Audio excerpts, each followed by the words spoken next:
Hello friend, welcome back. स्वागत है आप सबका teaching with Vivek YouTube channel पर। आज हम लोग पढ़ेंगे सीटेट 2024 मैथ सब्जेक्ट को। तो आइए शुरू करते हैं आज के वीडियो को।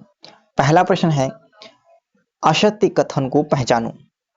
सबसे पहला, संख्या 99 की पूर्ववर्ती संख्या 98 है।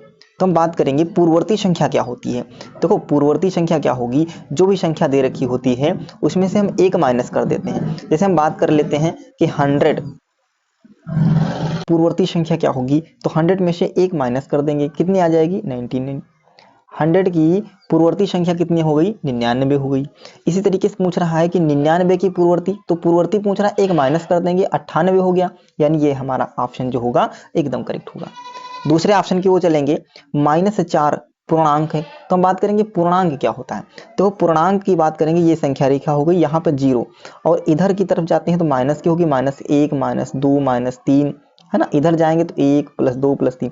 यानी आपको पूर्णांक क्या कहलाएंगी, संख्या होनी चाहिए, चाहे वो माइनस की हो या प्लस की हो, कोई फर्क नहीं पड़ेगा, वो सारी संख्या क्या हो जाएंगी, पूर्णांक होंगी। जैसे हम बात करेंगे क्या 10 पूर्णांक है, तो आप कहोगे बिल्कुल पूर्णांक है। यानी -10 पूर्णांक है तो बिल्कुल पूर्णांक है। यानी 0 से चाहे माइनस में जाए चाहे वो प्लस में जाए, 0 भी क्या है, हमारी पूर्णांक है। तो यहाँ पर 4 कह रहा है पूर्णांक है, तो आप कहोगे बिल्कुल।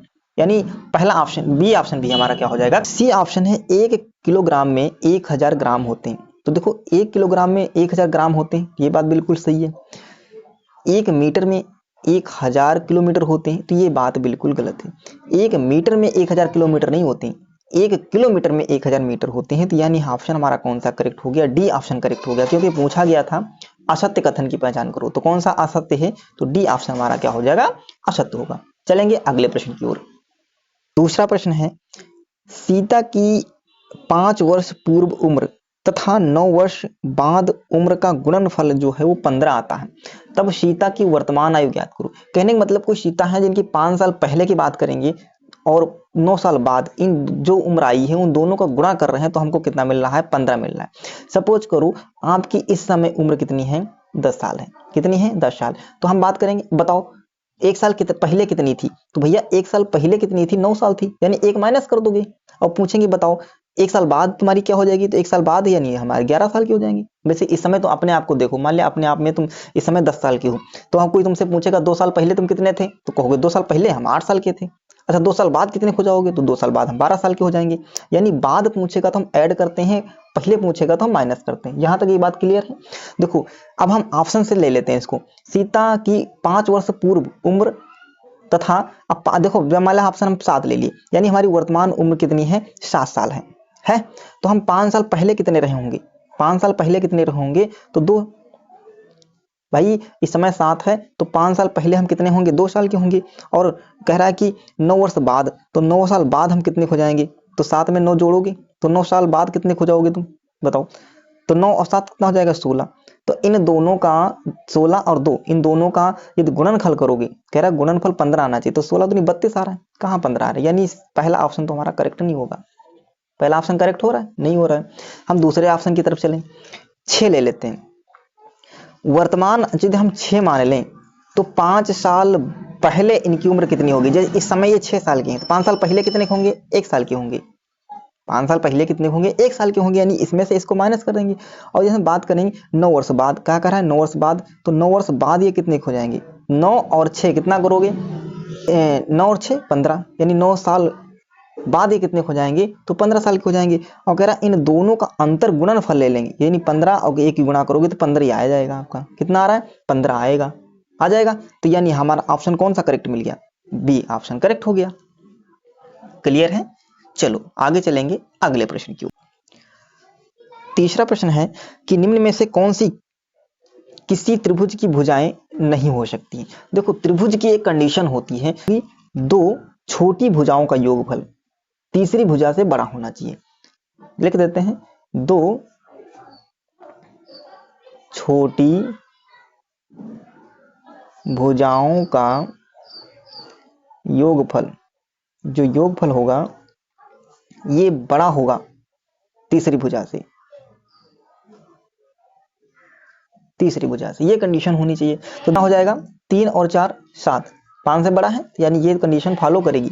वो कह रहा है कौन सा नहीं हो सकता है, देखोगे इसमें दो सेम है तो 6 6 12 इससे बड़ा हो जाएगा, मतलब ये भी हो सकता है।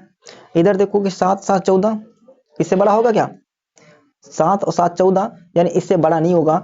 यानी डी सी ऑप्शन जो हमारा वही हो रहा है, ये फॉलो नहीं कर रहा है। दो छोटी भुजाओं का योगफल तीसरी भुजा से बड़ा होना चाहिए, लेकिन 7 और 7 जोड़ोगे 14 आ रहा है, कितना 14, तो ये कहाँ बड़ा है भैया, बड़ा तो ये है।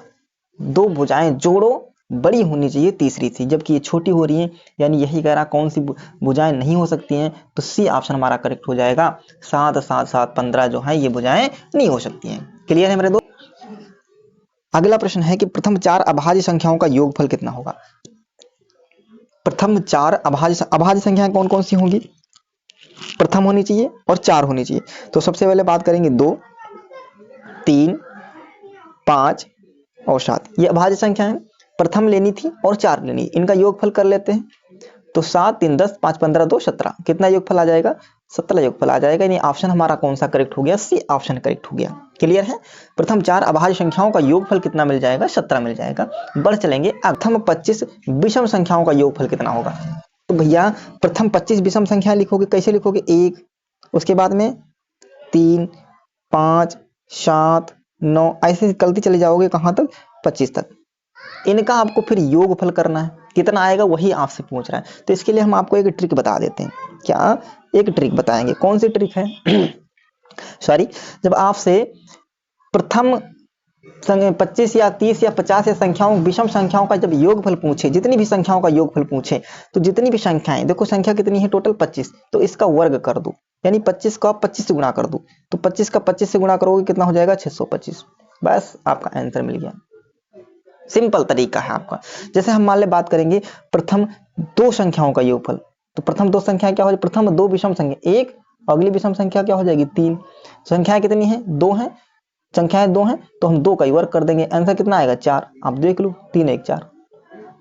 यदि हम बात करेंगे प्रथम 3 से, क्वेश्चन होता कि प्रथम 3 विषम संख्याओं का योगफल, तो आप 3 तो सिंपल लिख सकते थे ना, लिख लिए, कितना आएगा 5 3 8 9 आ रहा है। तो हम 3 संख्याएं कितनी है 3, तो 3 का वर्ग करोगे तब भी कितना आएगा 9, कितना आएगा 9।